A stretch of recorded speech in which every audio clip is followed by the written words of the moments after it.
A single glance can shatter a lifetime of carefully constructed lies.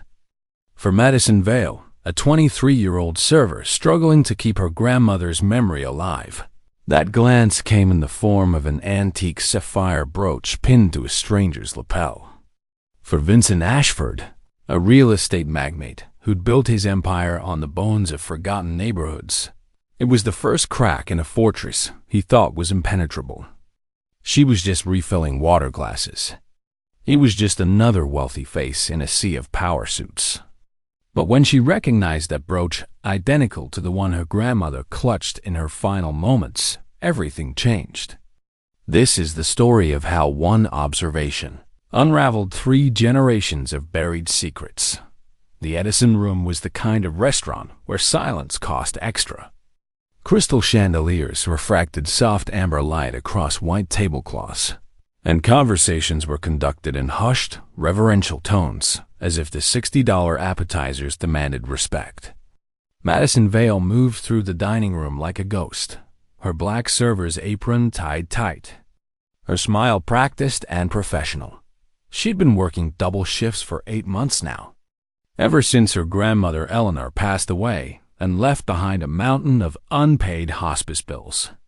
The Edison Room paid better than most places, but it still wasn't enough.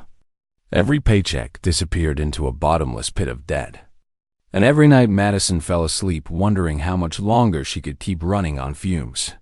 "Table 12 needs water," barked Trevor, the floor manager, as he breezed past her with his usual air of self-importance.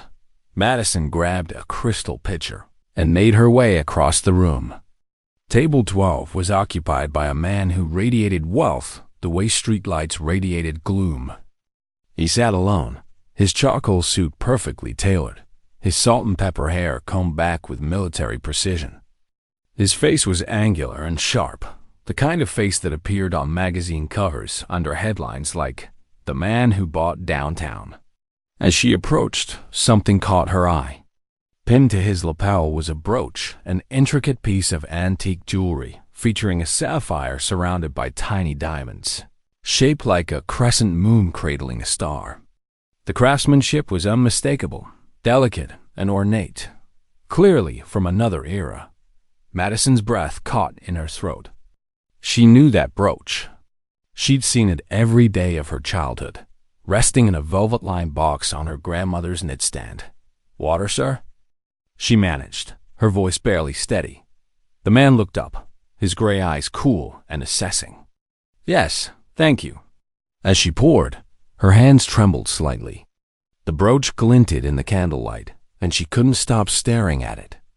Every detail was identical, the star's 5 points, the way the sapphire caught the light, even the tiny scratch on the lower curve of the moon. "Is something wrong?" the man asked, his tone clipped and impatient. Madison hesitated. Every instinct told her to walk away, to keep her mouth shut, to avoid whatever storm was brewing beneath the surface of this moment. But the image of her grandmother's frail hand clutching that brooch on her deathbed was too vivid, too raw. "I'm sorry, sir," she said quietly, "but that brooch you're wearing, my grandmother had one exactly like it." Vincent Ashford's expression didn't change, but something shifted in his eyes. The cool detachment was replaced by something harder, sharper, like steel drawn from a sheath. "Excuse me?" he said, his voice dropping to a dangerous whisper. Madison swallowed hard. "The brooch. My grandmother owned one just like it. Same design, same sapphire. I've never seen another one like it." Vincent's jaw tightened. He reached up and touched the brooch, his fingers lingering on it for a moment before he spoke. "This piece has been in my family for over 80 years. It was commissioned by my grandfather for my grandmother in 1942. There is no other like it." The certainty in his voice was absolute, but Madison had spent too many nights holding that brooch in her own hands, tracing its curves, memorizing its weight. She knew what she'd seen. "I understand, sir," she said, her voice gaining strength. "But my grandmother had the exact same piece. She told me her father gave it to her when she was young. She kept it her whole life. It was the only thing of value she owned. Vincent set down his wine glass with deliberate precision. Your grandmother was mistaken. Or perhaps she had a replica. This brooch is unique, custom-made, one of a kind. The dismissiveness in his tone ignited something in Madison, a spark of defiance she didn't know she still had. She wasn't mistaken, and it wasn't a replica. She said it was a promise, something her father told her to protect because it was proof of something important. Proof of what? Vincent asked, his tone mocking now, as if he were indulging a child's fantasy. I don't know, Madison admitted. She never told me, but she made me swear to never sell it, no matter how desperate things got. Vincent leaned back in his chair, studying her with an intensity that made her skin prickle. And where is this miraculous brooch now? Madison's throat tightened. It was stolen. 2 months after she died, someone broke into my apartment. They took everything of value, but the only thing I cared about was the brooch. For the first time, something flickered across Vincent's face, surprise, maybe, or recognition. But it was gone as quickly as it appeared. Miss, he said coldly, I don't know what you're trying to accomplish here, but I suggest you return to your duties before I speak to your manager. Madison walked away from table 12 with her heart pounding and her mind racing. She didn't know what she'd expected: validation, maybe, or at least a moment of shared curiosity. Instead, she'd been dismissed like a nuisance, like someone too insignificant to deserve the truth. But she couldn't let it go. That brooch haunted her, and now, seeing it pinned to Vincent Ashford's lapel, she felt like she was staring at a ghost. During her break, she slipped into the staff room and pulled out her phone.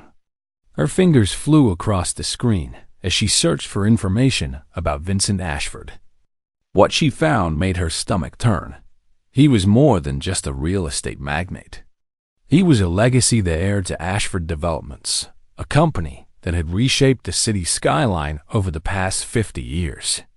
His grandfather, Harrison Ashford, had built the company from nothing during the post-war boom, acquiring land at impossibly low prices and transforming neglected neighborhoods into high-rise empires. But the deeper Madison dug, the darker the story became. There were whispers online, old forum posts and archived news articles about families displaced, about shady land deals, about entire communities bulldozed to make way for luxury condos. Harrison Ashford's name appeared again and again, always accompanied by accusations of intimidation and backroom deals. One article from 1967 caught her eye. It was about a neighborhood called Riverside Flats, a working-class community that had been demolished overnight to make way for one of Harrison's developments. The residents claimed they'd been forced out through threats and coercion, their homes seized under dubious legal pretexts. Several families had tried to fight back, but they'd been crushed by Ashford's lawyers and political connections. Madison's hands trembled as she read. Her grandmother had lived in Riverside Flats. She'd told Madison stories about it, about the tight-knit community, the corner store where everyone knew your name, the neighbors who felt like family. And then, one day, it was all gone. Madison breaks over. Trevor's voice snapped her back to reality. She shoved her phone into her pocket and returned to the dining room, but her mind was elsewhere. Vincent Ashford was still sitting at table 12, his meal untouched, his eyes staring out the window as if he were lost in thought. He didn't know it yet, but Madison had just made a decision. She was going to find out the truth about that brooch, even if it meant tearing down the walls he'd spent a lifetime building. 3 days later, Madison stood outside the glass tower that housed Ashford Developments. The building loomed above her, all steel and reflective windows, a monument to power and untouchability. She'd tried to forget about Vincent Ashford and his brooch, but every time she closed her eyes, she saw her grandmother's face, heard her voice. It's proof, Madison. Keep it safe. She'd called ahead, knowing she'd be turned away at the door without an appointment. But she'd learned something during her research. Vincent Ashford had a public-facing charity foundation, the Ashford Community Fund, and they accepted pitches from local nonprofits. Madison had crafted a fake proposal, something about supporting displaced families, and somehow, miraculously, she'd gotten a meeting. The receptionist led her to a sleek conference room on the 32nd floor.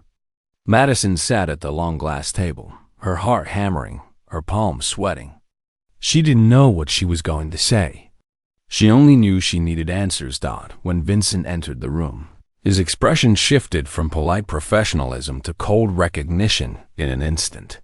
"You," he said flatly. "The waitress." "My name is Madison Vale," she said, standing to meet his gaze. "And I didn't come here to pitch a nonprofit." Vincent's jaw tightened. He glanced at his assistant, a thin woman with sharp eyes and a sharper shoot. "Leave us." The woman hesitated, then obeyed. Closing the door behind her, Vincent crossed his arms. "You have 5 minutes to explain why you lied your way into my building." Madison pulled out her phone and showed him a photograph. It was old, faded, taken with a cheap camera in the 1980s. In it, her grandmother stood in front of a small house, smiling, her hand resting on a young girl's shoulder. And pinned to her dress was the brooch. "This is Eleanor Vale," Madison said. "My grandmother. And that's the brooch she owned her entire life. The one you claim doesn't exist." Vincent stared at the photo, his expression unreadable. "She lived in Riverside Flats," Madison continued, her voice steady now. "The neighborhood your grandfather bulldozed in 1967. She was forced out with nothing but the clothes on her back and that brooch. She said it was proof that your family stole everything from people like her." Vincent's face went pale. For the first time, he looked truly shaken. Vincent Ashford turned away from Madison and walked to the floor-to-ceiling window overlooking the city. The skyline stretched out before him, a forest of glass and steel, much of it bearing the Ashford name. But now, standing in the silence of the conference room, it felt less like an empire and more like a graveyard. "I don't know what you think you're going to accomplish here," he said quietly, his back still to her. "I want the truth," Madison replied. "About the brooch. About Riverside Flats. About what your grandfather did to people like my grandmother." Vincent exhaled slowly, and when he spoke again, his voice was different, less guarded, more human. "My grandfather was a ruthless man. I won't pretend otherwise. He built this company by taking advantage of people who had no power to fight back. I've spent my entire life trying to distance myself from that legacy." He turned to face her, and for the first time, Madison saw something other than cold detachment in his eyes. She saw regret. "But the brooch," he continued, "has always been a mystery to me. My grandmother wore it constantly, but she never told anyone where it came from. When she died, she left it to me with a single instruction: never let it out of your sight. It's the only proof." Madison's pulse quickened. "Proof of what?" "I don't know," Vincent admitted. "I always assumed she meant proof of our family's success, a symbol of what my grandfather had built. But after our conversation at the restaurant, I started digging into the archives. I found something." He walked to the table, pulled out a leather-bound folder, and opened it. Inside was a yellow document, a contract dated 1966. Madison leaned in, her eyes scanning the faded text. It was a land acquisition agreement for Riverside Flats, signed by Harrison Ashford and a man named Thomas Vale, her great-grandfather. "Your great-grandfather was one of the community leaders who tried to stop the demolition," Vincent explained. "He negotiated with my grandfather, tried to broker a deal that would protect the residents. But Harrison betrayed him.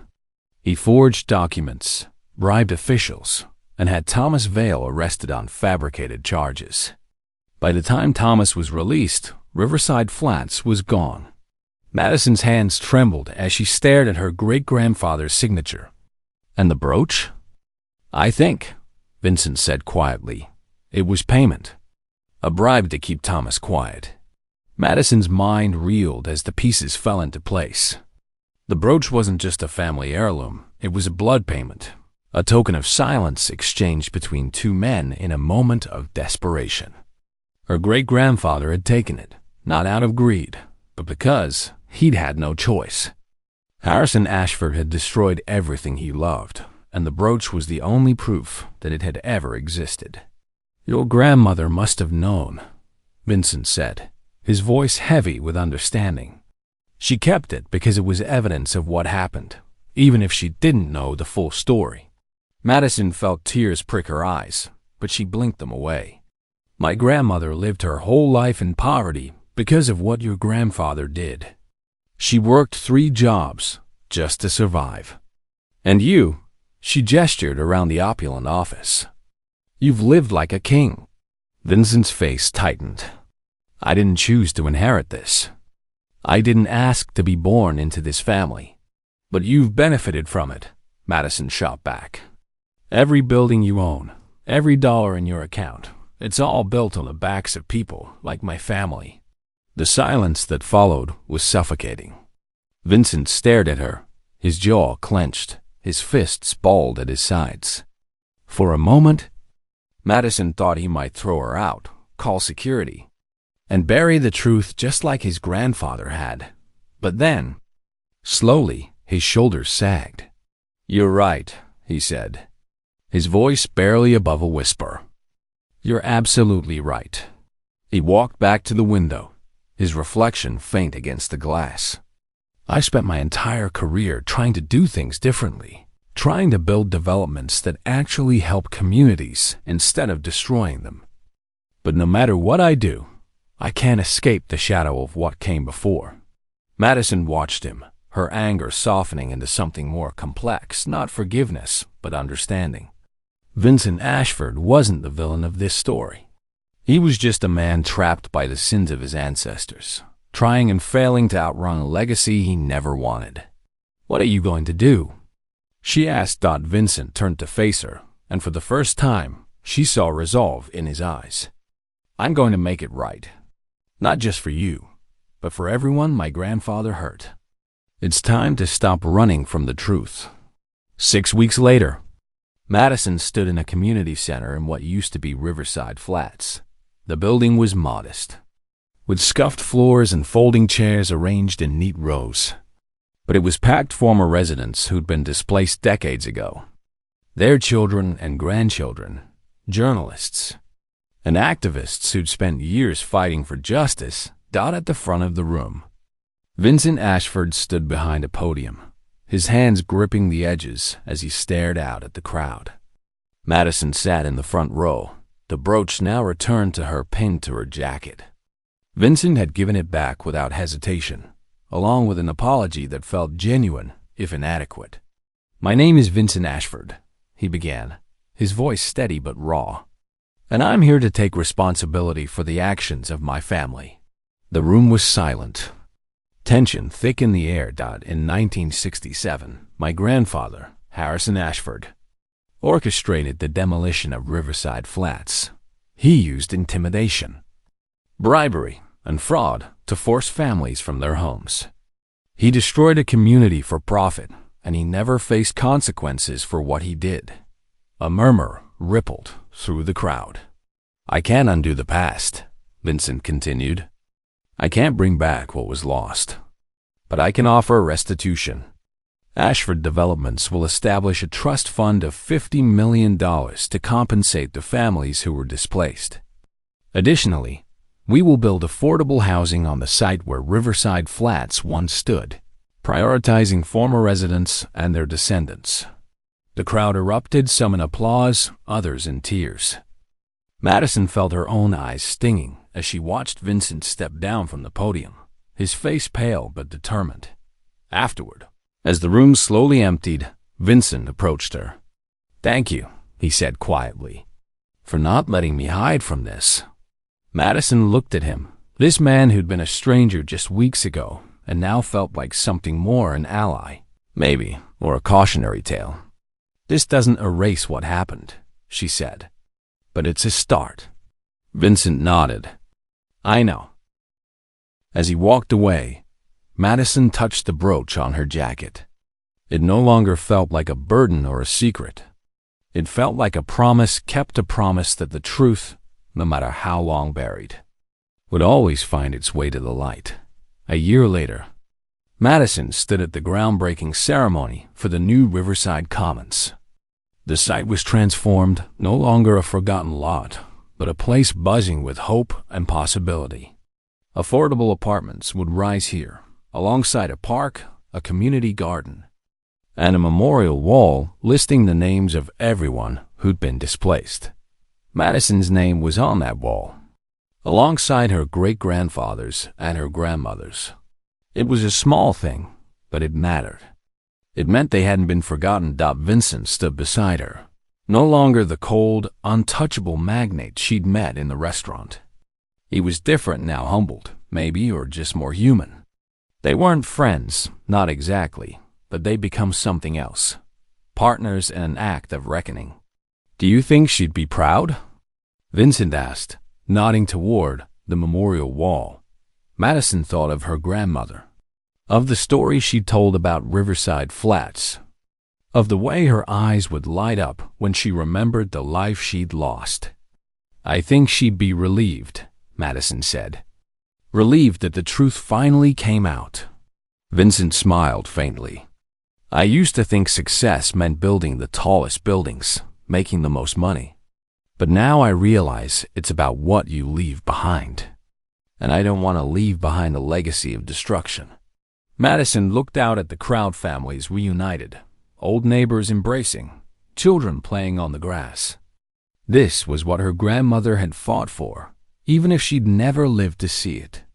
This was proof that the past could be redeemed, that wrongs could be righted, even if it took decades.